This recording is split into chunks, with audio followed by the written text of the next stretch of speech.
Ask the Messengers TV show is a TV show that educates, informs, and entertains our viewers on public health issues such as mental illness, suicide, addiction, illness and disease, COVID-19 relief, crime, domestic violence, homelessness, human trafficking, employment opportunities, healthcare, and more. And now, Ask the Messengers. Today on Ask the Messengers, we honor the legacy of Dr. Martin Luther King Jr., and we hope to help you understand what his day of service is all about. It was on... If you want to be important, wonderful. If you want to be recognized, wonderful. If you want to be great, wonderful. But recognize that he who is greatest among you shall be your servant. That's a new definition of greatness. By giving that definition of greatness, it means that everybody can be great. Because everybody can serve. I was one of 4 6-year-old children, girls, to integrate the public school system here in New Orleans in 1960. When I look at the Norman Rockwell painting and I see myself, I always say that the lesson I took away was a lesson that Dr. King tried to teach all of us. And that was that we should never look at a person and judge them by the color of their skin. I crossed a picket line, a mob every day for a whole year. There was a woman there to greet me. She did everything she could to make my day fun. She not only taught me, but she read stories to me. We played games. I knew that if I got past the mob and inside of the building, I was going to have a great day. And it was because of her. So she showed me her heart. And I began to realize that there was no way she was like the people outside. I couldn't judge her the same way.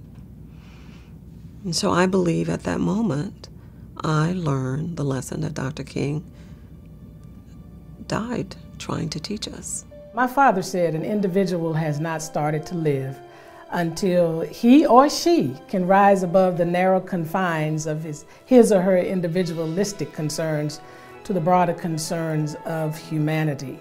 He would certainly applaud the fact that our nation has set aside a day where we can become more other-centered rather than self-centered and really focus on the broader concerns of humanity, because that's really the person that he was and the way that he lived. Nothing's insignificant. As you're celebrating the King Day, remember you are important, you're significant, and you have something that you can offer to make humanity a better place.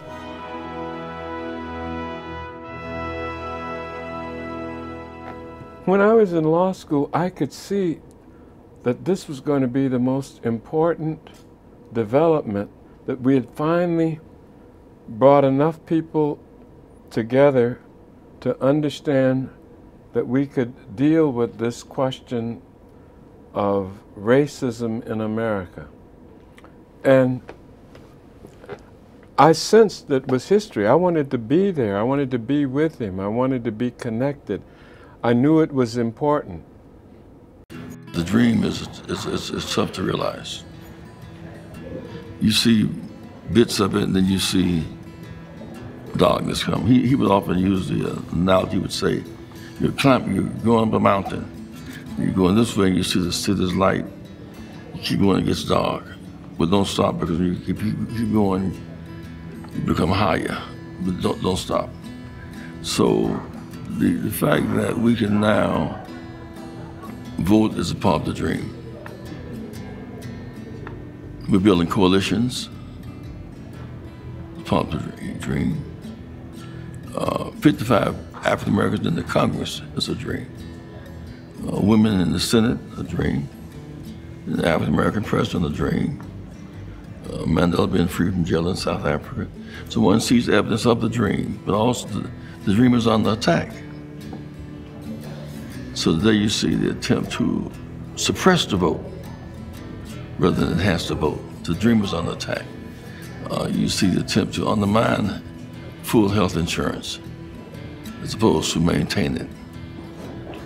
But the dream is so resilient. The dream will prevail because we will not give up affordable education, affordable health care, reconciliation over polarization. We will prevail.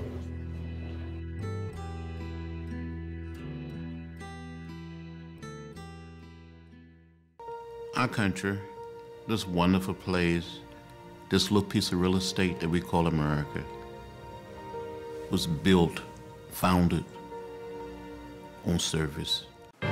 Stay tuned for more of Ask the Messengers.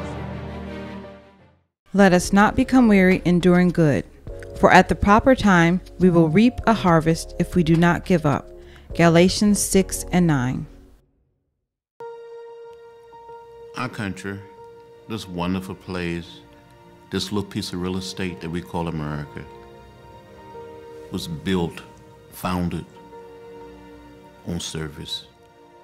We didn't necessarily wait for local, state, or the national government. We came together as a people, and we just did it. In 1957, when I was 17 years old, I wrote Martin Luther King Jr. a letter. Told him I wanted to attend a little college about 10 miles from my home, and this school didn't admit black students.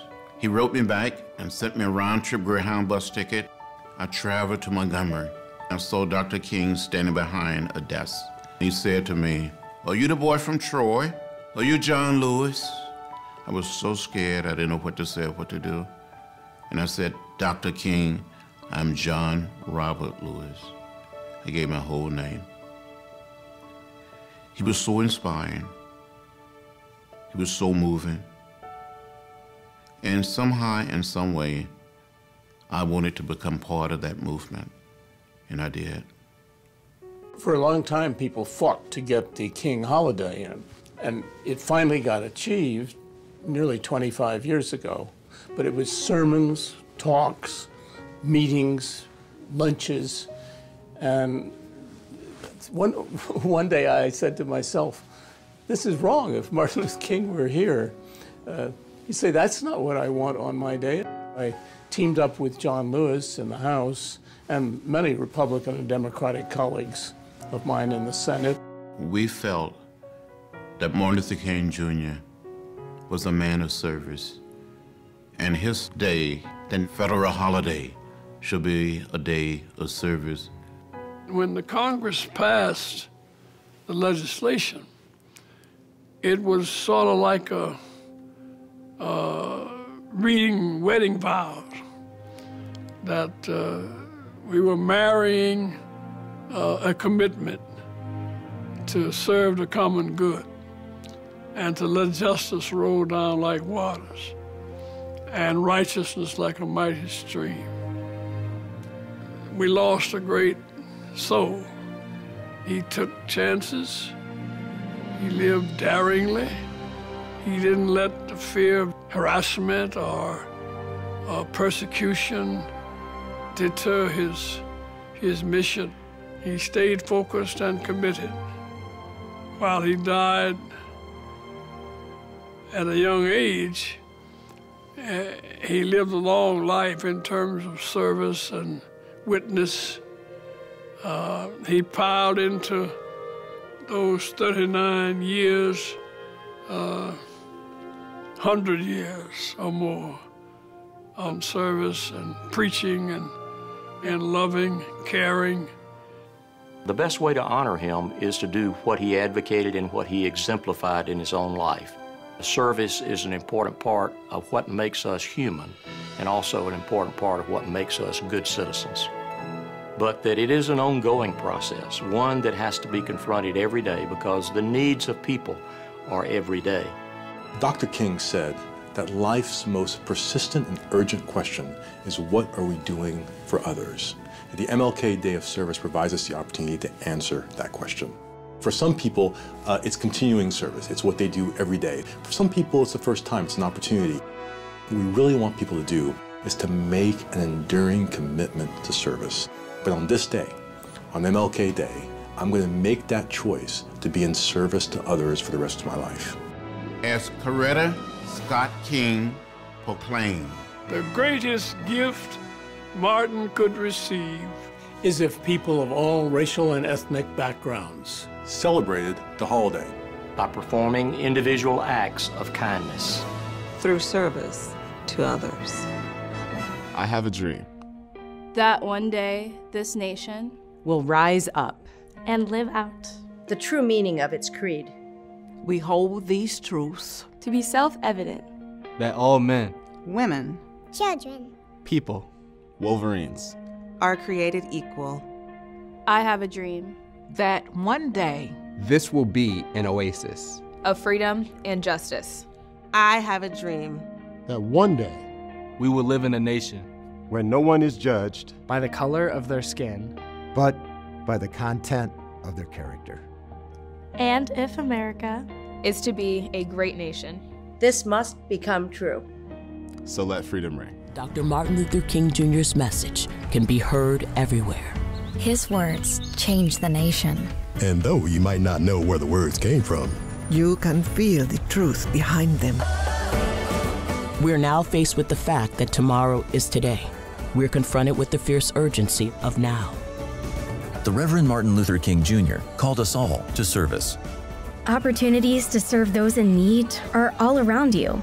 And every time you volunteer to read to a child, serve a hearty meal, or clean up a park in your comunidad, his message becomes a reality. This January is your chance to let MLK's word inspire you to action.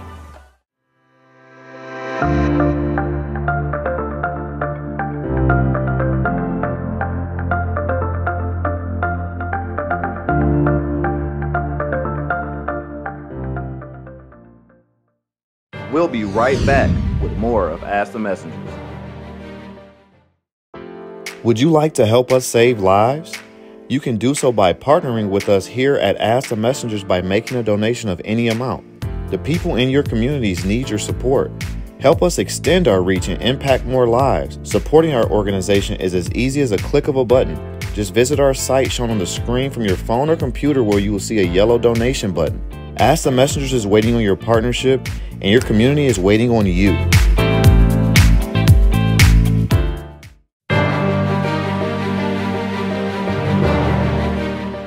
When I reflect on my life growing up here in the South, certainly Dr. Martin Luther King Jr. Was an icon, a hero for many of us. Regardless of race, his impact, his life, his legacy has certainly helped shape a culture to impact us in ways beyond our own imaginations. After all, the Civil Rights Movement was not just impactful for the South or the United States, but for the world. The Nobel Peace Prize for Peace was given to Dr. King for his work of nonviolence and moving a whole country towards reconsidering its position on race. So that's why I join and am excited with the United Way for this year's celebration of the Dr. Martin Luther King Jr. Day. The Civil Rights Movement was enriched by three basic pillars: social, political, and economic justice. That last pillar is where Dr. King's life was taken. He had turned to work on economic mobility and fair pay, or equal pay for an equal day's work. His life, unfortunately, was tragically taken, and so that pillar, in many ways, has been left unfinished, or it's been passed to a new generation to take up the task or the mantle. The unfinished pillar presents to us an opportunity for a better tomorrow. I hope you'll make plans to participate in whatever way you choose to commemorate Dr. Martin Luther King Jr. Day 2023. Set your heart on doing good. Do it over and over again, and you will be filled with joy. Buddha.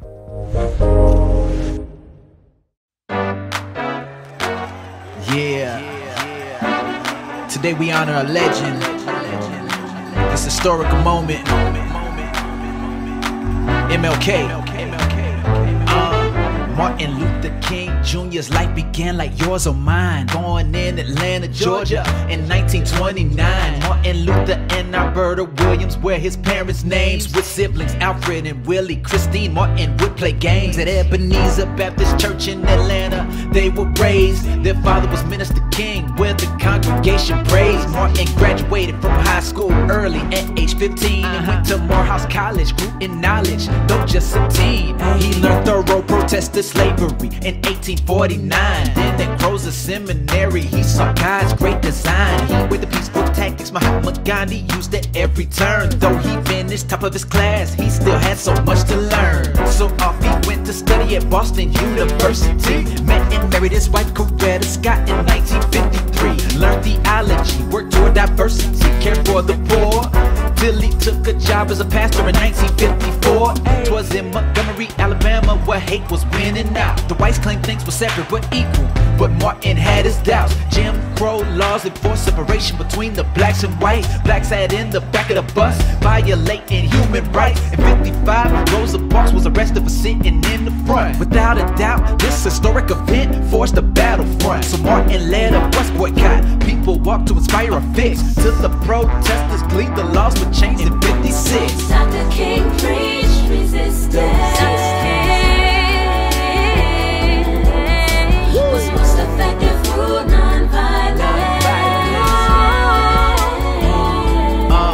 Okay, Martin continued to advocate for the NAACP. He spoke of civil rights as he traveled from sea to sea. Next he led the Southern Christian Leadership Conference to help people toward the goal of fairness and tolerance. At the Lincoln Memorial, he backed the Civil Rights Act, which later became a law that no one could redact. He staged sit-ins where blacks would sit in white-only spaces. Arrests followed as segregation fueled hate between the races. In Birmingham, there were boycotts against the businesses they protested. Laws had gone uncontested. Adults and children were beaten, fire hose detested. The people hoped for a change, but instead were arrested. The media caught it all, shown on every TV station, heard on radio, in the news, and made an angry nation. Social and financial pressures were felt in Birmingham. It was time to change unfair laws before they heard from Uncle Sam. In 63, JFK introduced the Civil Rights Bill. King held a march in Washington to affirm the people's will. In King's famous I Have a Dream speech, Martin boldly said his dream was that one day the news of equality would spread. So one day his 4 children would grow up to live in a place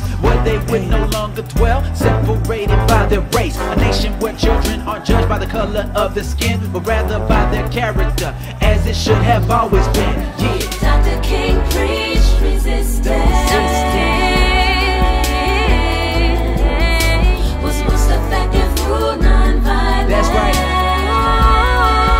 Nonviolence. This Dr. King's words were televised, inspired every nation. The Civil Rights Bill passed in 64, a righteous declaration. That same year Dr. King was honored, as was most deserved. Peaceful opposition was the way he always served. He was awarded the Nobel Peace Prize, though he had more to promote. Progress had been made, but still so hard for blacks to vote. In 65 he planned to march from Selma to Montgomery. State troopers tried to stop their trek across the country. That's right. President Johnson sent his federal troops for their protection, so they had the chance to voice their literacy, test objections. Not long after President Johnson signed the Voting Rights Act, giving all citizens equal rights to vote. As a matter of fact, Martin Luther King Jr. had a dream to liberate, but soon he was assassinated in 1968. President Reagan ensured that his deeds would be retold, making the 3rd Monday in January a day we behold. Yeah, Martin Luther King Jr. Day is a national holiday, a time to remember he paid with his life to bring a better way. Martin Luther King Jr. Day is a national holiday. Let's go. A time to remember he paid with his life to bring a better way. Dr. King preached resistance.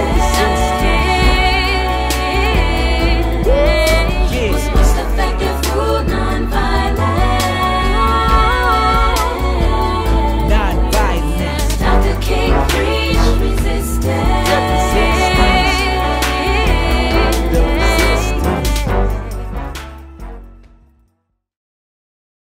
And do not forget to do good to one another.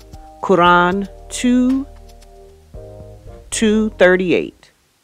Well, that concludes this week's episode of Ask the Messengers. We also invite you to follow us on Facebook, Instagram, Twitter, and to subscribe to our YouTube channel. Also, if you would like to support our show, please feel free to make a donation of any amount by visiting our show website, www.askthemessengers.org. If you prefer to mail donations, please make your check or money orders payable to Ask the Messengers TV show and send to 18400 Schaefer Highway, Detroit, Michigan 48235. Ask the Messengers is a program that deals with things that help you.